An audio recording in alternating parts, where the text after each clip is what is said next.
Terima kasih Anda masih bersama kami di Sapa Indonesia Pagi. Saudara, setelah menggelar aksi unjuk rasa terkait dengan tawaran bayar kuliah dengan pinjaman online, sejumlah mahasiswa ITB bertemu rektor secara tertutup. Audiensi dilakukan untuk mencari titik temu terkait dengan metode pembayaran uang kuliah. Hasil audiensi dengan Rektor ITB menyatakan 182 mahasiswa dapat mengganti mata kuliah reguler agar bisa direvisi ulang. Selain itu, saudara, mahasiswa disebut juga dapat mengikuti perkuliahan meski masih memiliki tunggakan pembayaran.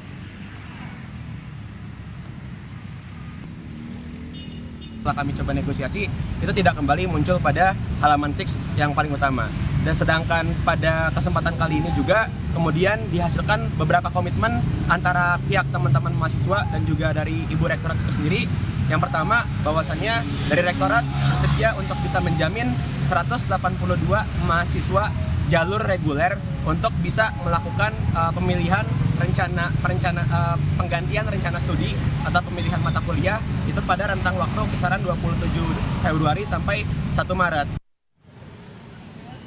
Sebelumnya, saudara, pada hari Senin 29 Januari yang lalu, sejumlah mahasiswa ITB ini berunjuk rasa menolak skema pinjaman online dari kampus bagi mahasiswa yang tak mampu membayar utang atau uang kuliah maksud saya. Para mahasiswa mengkritisi kebijakan rektorat ini dan para mahasiswa berharap dengan adanya aksi ini ITB dapat mengubah skema pembayaran uang kuliah tunggal dengan skema lain selain melalui pinjaman online yang dinilai terlalu memberatkan mahasiswa.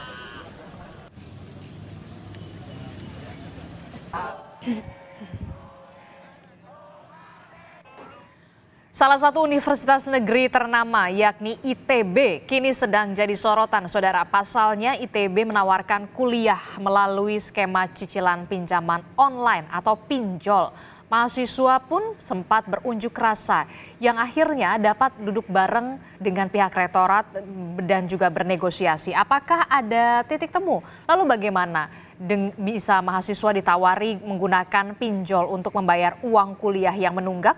Sudah bergabung secara daring Ketua Kabinet Keluarga Mahasiswa ITB, Yogi Syahputra. Selamat pagi, Mas Yogi. Halo, selamat pagi. Mas Yogi, ini berarti Mas Yogi angkatan tahun berapa dan saat ini masih menempuh pendidikan di ITB? Iya, aku angkatan dari 2019 dan saat ini masih sebagai mahasiswa Institut Teknologi Bandung. Mas Yogi, ini kan kalau kita lihat ya, Senin kemarin sempat berunjuk rasa. Anda puas akan hasil pertemuan dengan Rektor ITB kemarin? Iya, sebenarnya pada saat kami menggelar aksi di hari Senin kemarin itu, kami kan sebenarnya membawa beberapa tuntutan ya. Kami membawa 4 tuntutan.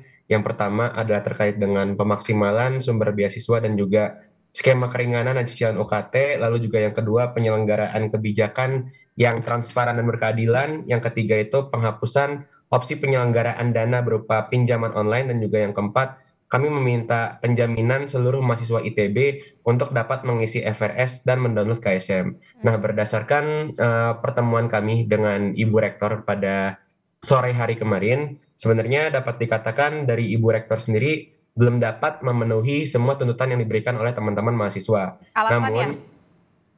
Namun untuk saat ini dapat dikatakan beberapa tuntutan yang sifatnya taktis, utamanya yang mengancam nasib teman-teman mahasiswa kami yang sebelumnya terancam untuk tidak bisa mengikuti kegiatan kuliah, itu untuk saat ini dapat dikatakan sudah dapat terjamin. Jadi dari terdapatnya kurang lebih ada 300 mahasiswa yang terancam untuk tidak bisa berkuliah karena masih memiliki tunggakan yang diakibatkan oleh UKT yang tidak berkeadilan. Itu dari ITB setelah kami bernegosiasi bersedia untuk bisa menjamin dan memberikan komitmen keberlangsungan kuliah teman-teman kami sebanyak 182 mahasiswa yang pertimbangannya berdasarkan jalur masuk mereka. Jadi 182 teman-teman kami itu masuk ITB lewat jalur reguler dan itu dijamin oleh ITB terkait dengan keberlangsungan kuliahnya. Namun teman-teman kami itu masih ada kisaran 140 lainnya yang berasal dari mandiri dan juga program kelas internasional. Sampai kemarin juga dari pihak ITB belum bersedia memberikan jaminan dengan pertimbangan bahwasannya mahasiswa mandiri dan juga mahasiswa kelas internasional ini dianggap lebih memiliki kapabilitas ekonomi dibandingkan mahasiswa dari jalur reguler. Kurang lebih seperti itu. Ini kan berarti ada 300 mahasiswa yang tadinya tidak bisa atau terancam begitu ya, tidak bisa mengikuti perkuliahan karena masih menunggak. Akhirnya titik temunya 182 mahasiswa dari jalur mandiri bisa meneruskan, kemudian 140 lainnya karena berasal dari jalur kelas internasional dan juga jalur mandiri begitu ya. Jadi ini masih terkatung-katung begitu ya kalau ini ya Mas Yogi. Nah Mas Yogi, 182-nya tadi reguler ya Teh? Ya, jalur reguler. Oke. Reguler, ya. Nah, kalau untuk skema pinjaman online ini, apakah kemudian masih deadlock dengan rektor? Alasan mereka apa?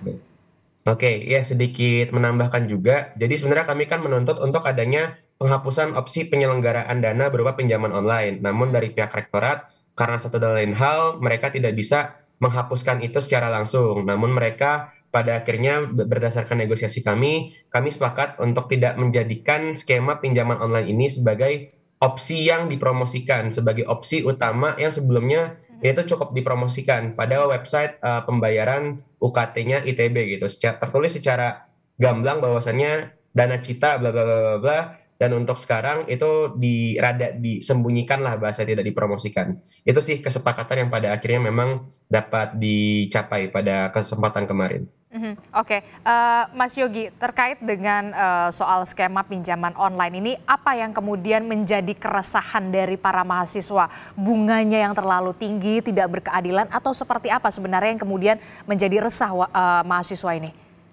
Oke, untuk dapat menjawab keresahannya tersebut, sebenarnya kan balik lagi ke pertanyaan bahwasannya kenapa sih mahasiswa ini sampai kemudian memiliki tunggakan yang tidak dapat dikatakan kecil. Bahkan tunggakannya itu ada yang mencapai puluhan juta, belasan juta, bahkan ada juga yang mencapai ratusan juta juga gitu sebelumnya. Dan hal ini terjadi karena memang dari ITB tidak berhasil menjamin nominal UKT yang berkeadilan untuk para setiap mahasiswanya. Mereka tidak mampu membayarkan uang UKT yang dianggap terlalu tinggi, sedangkan orang tua mereka dapat dikatakan mungkin gajinya itu terbatas. Ada mahasiswa yang mendapat UKT tagihannya itu 12,5 juta per semester, sedangkan orang tuanya gajinya pun UMR aja nggak sampai gitu. Sedangkan dengan solusi pemberian pinjaman online ini, saya rasa ini hanya menambah beban di mahasiswanya, karena dari mereka aja bayar UKT 12,5 juta aja tuh nggak bisa gitu kan. Sedangkan mereka ditawarkan suatu solusi, oke 12,5-nya dibayarin terlebih dahulu,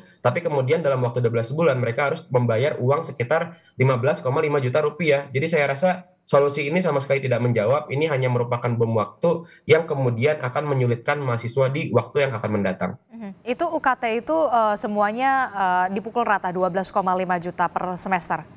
Oh enggak, kalau untuk UKT-nya ini sendiri sebenarnya by default tuh 12,5 juta rupiah. Namun setiap mahasiswa berkesempatan pada saat awal mendaftarkan diri di ITB untuk dapat mensubmit data ekonomi dan lain sebagainya. Sehingga kemudian ITB memiliki mekanismenya tersendiri, asesmennya tersendiri untuk dapat kemudian menilai mahasiswa ini layaknya ini mendapat UKT berapa sih. Namun memang yang kemarin sempat menjadi permasalahan bahwasannya ITB ini sendiri tidak melakukan transparansi terkait mekanisme yang mereka lakukan, yang mana sebelumnya dulu tuh teman-teman dari kabinet KM turun tangan langsung untuk dapat membantu transparansi tersebut. Namun sekarang kebijakan itu udah nggak ada gitu, dan ya itu menjadi salah satu alasannya. Lalu juga banyak juga sebenarnya mahasiswa dari mandiri ataupun kelas internasional yang mana mereka mungkin masuk ITB itu memiliki kemampuan ekonomi yang cakap. Makanya mereka masuk ITB lewat jalur mandiri dan kelas internasional.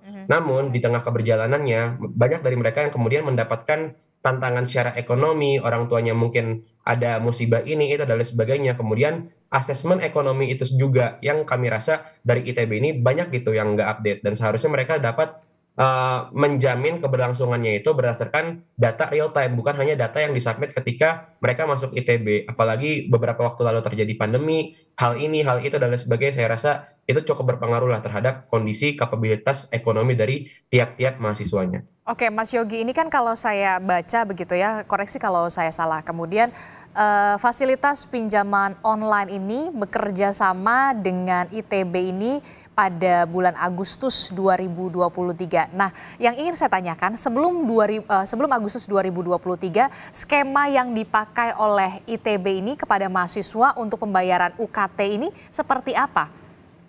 Baik, untuk skema pembayaran UKT itu sendiri di ITB sih, secara umum terbagi menjadi 2. Yang pertama memang, keringanan dari UKT-nya itu sendiri yang mana tadi sempat saya sebutkan, dan juga yang kedua, ITB itu biasanya membuka yang namanya, cicilan, yang mana biasanya dibagi menjadi 3 kali per semester, 3 kali pembayaran 3 gitu. kali per Dan semester tanpa bunga?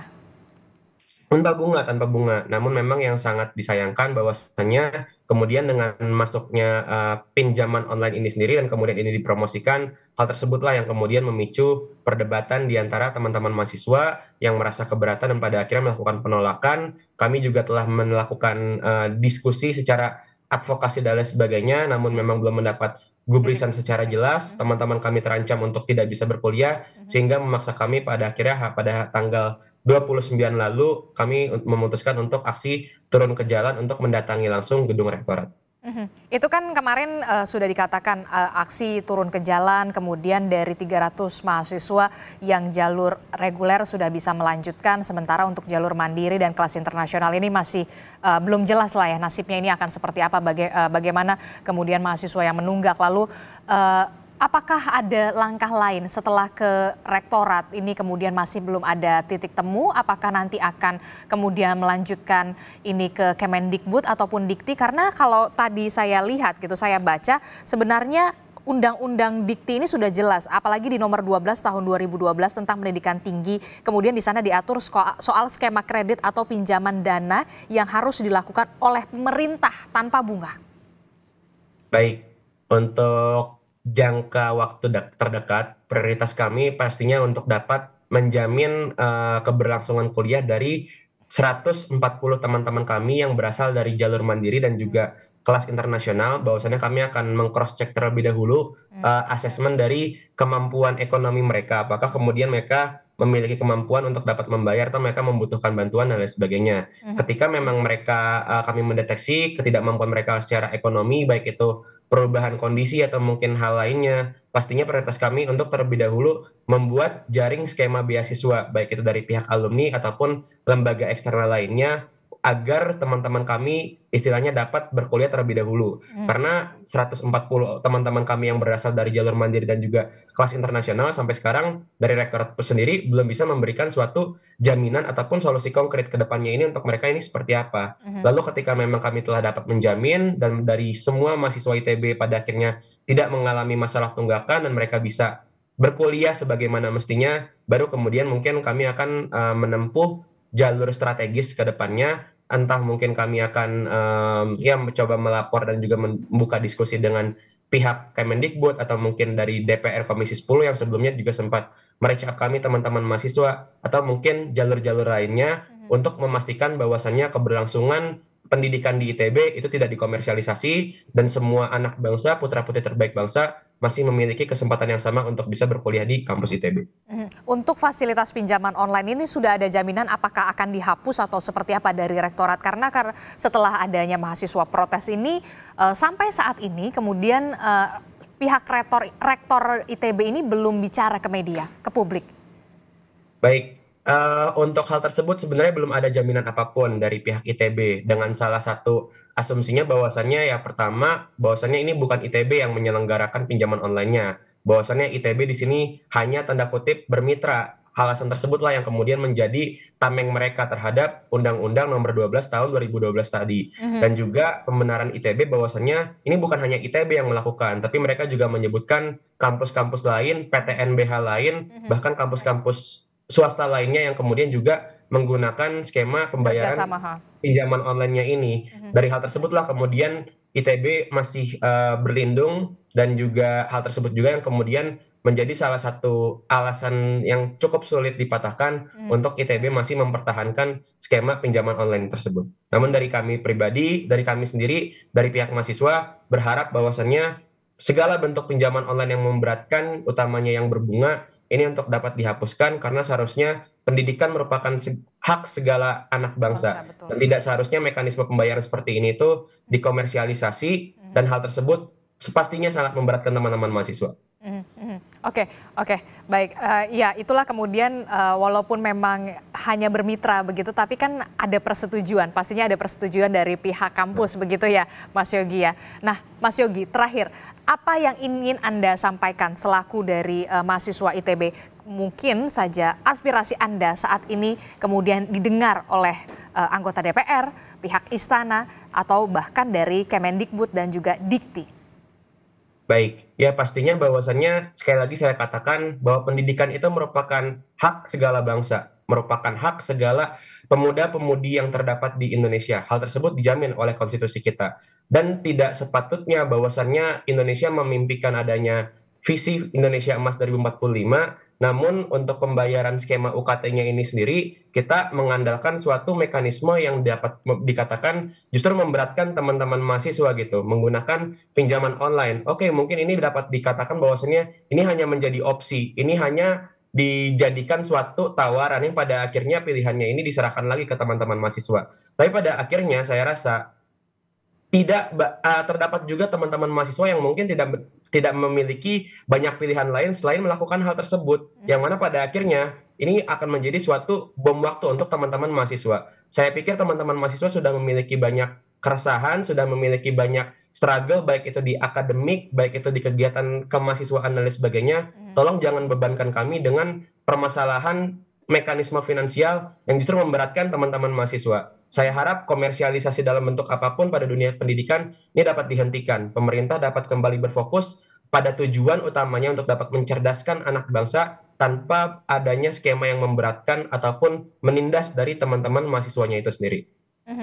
Kita sama-sama berharap begitu ya, ada solusi yang konkret dan juga cepat, tidak hanya solusi konkret dan juga cepat, tapi juga kemudian pemerintah mengambil peran untuk kemudian juga mencarikan solusinya supaya jangan sampai kemudian keresahan mahasiswa ini terus berlanjut. Dan seperti yang tadi sudah disebutkan bahwa anak-anak Indonesia ini punya hak untuk mengakses pendidikan tinggi. Kalau kita melihat hanya 31% saja yang kemudian dari SMA ini bisa melanjutkan kuliah ke universitas atau pendidikan tinggi. Terima kasih Ketua Kabinet Keluarga Mahasiswa ITB, Mas Yogi Syahputra. Tentu saja kita harapkan nanti ada penyelesaian yang segera dan juga cepat untuk keresahan dari para mahasiswa ini. Selamat pagi, Assalamualaikum. Waalaikumsalam.